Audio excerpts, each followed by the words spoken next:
Hi, I'm Marna, and Halloween is coming quick. This craft is so easy that beginners can do this easily. This is for any doll at all, but I'm going to show these on my BJDs because I wanted to show off the boots and the witch's hat. The little t-shirt came with an outfit for an 18-inch doll.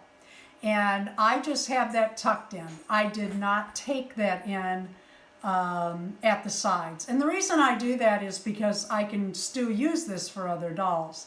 The skirt is a stretch knit. I took a platter and I drew around it, and then I folded it twice, once and then again, and then I cut a little hole for the waist. I got the waist too big on this. I didn't mean to, but I did. So I took it a stitch around the waist. I tucked the fabric down to make a cleaner edge, and I just took some tucks in the little skirt. And then I added lace. You don't have to add the lace. To me, it just gives it another pop. The necklace is one I had bought for 75 cents on clearance at Walmart. And you know what I did? I took a piece, I cut it off with a pair of scissors, and I just tied it at the waist. My cameraman is laughing because I'm kind of hard on scissors.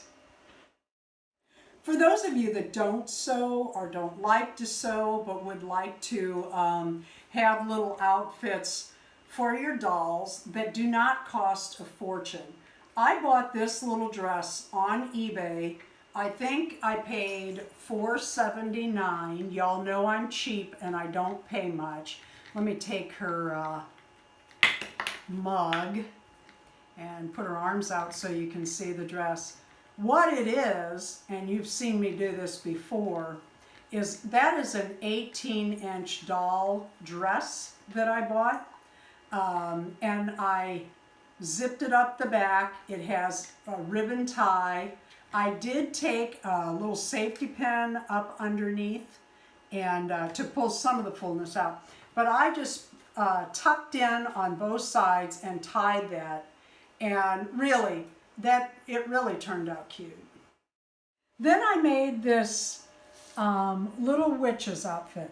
Now this is a great craft for teaching the beginner crafter not only to make patterns, simple patterns, but also this was so easy, and this is what I did.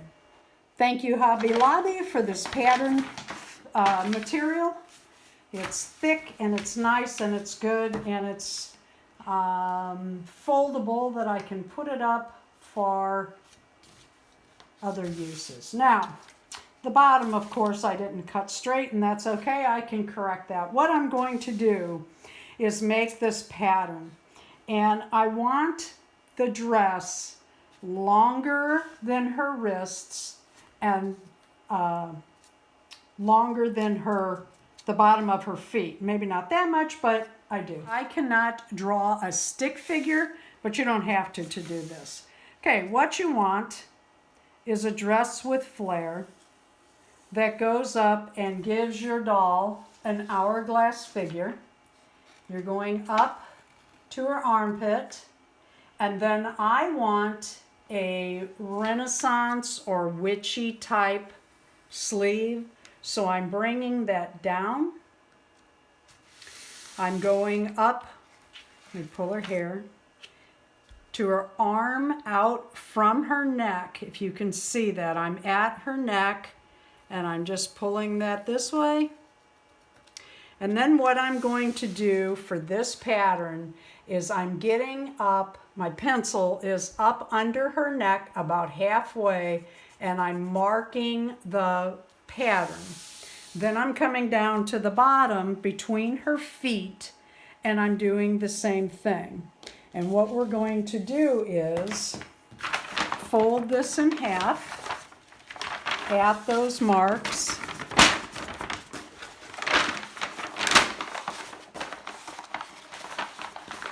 Fold here and fold here. And then we're going to cut out this pattern. Now for me, I cut this pattern out in a quarter. I only used 1/4 of the pattern. So I have my 1/4 pattern, and I have this black stretch fabric. It stretches more in this direction, so that's what I want across the body. And what we're going to do is we're going to fold this 2 ways. First, we're going to fold it down.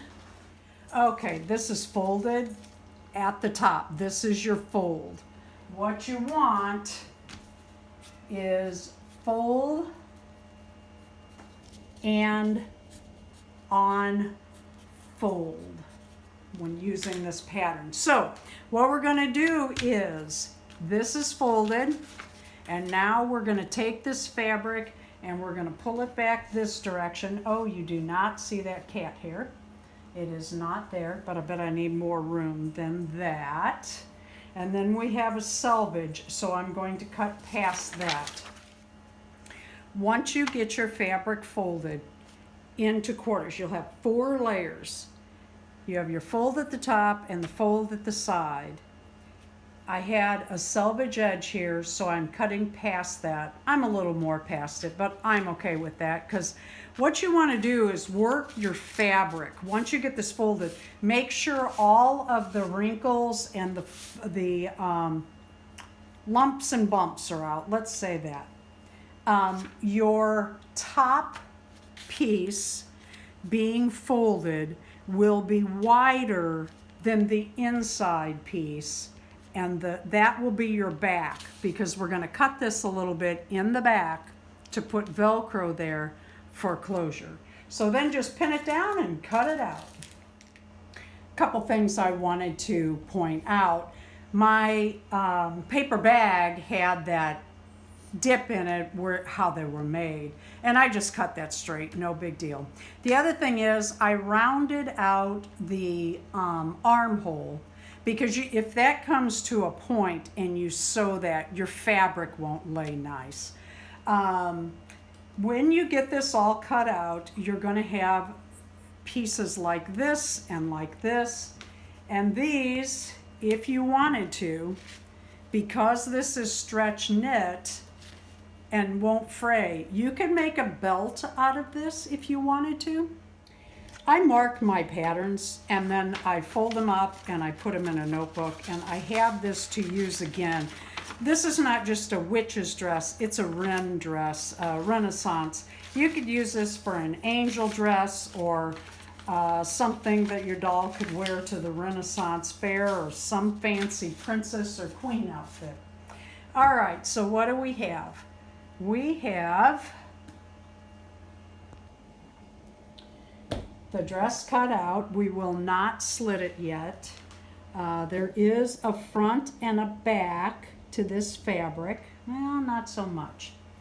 We're going to call this the front side, or the good side, or the right side. And I'm going to pin, because this fabric walks, I'm going to pin this. And what we're going to do is very simply sew. When you sew stretch knits, you need to pull your fabric just a little, so that when this stretches, putting it on and off the doll, you don't break your stitches. It gives it just a little bit of give. And I'm not pulling it a lot. Now, if I were making this so that it would stretch, I would pull it taut as I stitched it. In other words, like this. But I'm not. I'm just gently pulling this.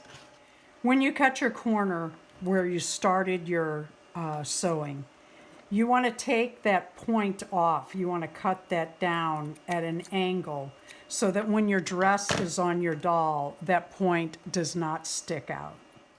When you turn your dress inside or outside right or inside right or whatever you want to call it, the correct way, and your seams will look like this.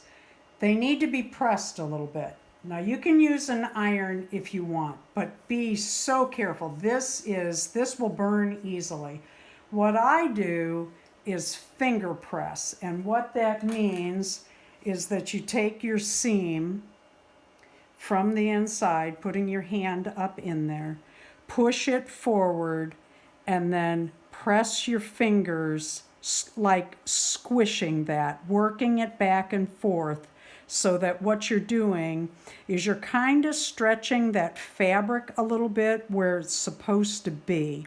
You're working that to where it's supposed to be. Now, on a witch's dress like that, see, you need to cut that at the opposite angle, and then you need to do that on both sides all the way down. And when you get to the armpit, you will need to pull and press, pull and press. But once it's on the doll, if you finger press this correctly, you won't notice that pucker at all. It'll lay like that. And what we're going to do next is find the back, and you will know because it'll be just a little more loose than the front. And you are simply going to go at the neckline and make a small cut so that it comes up over her hips, and then put Velcro at the top.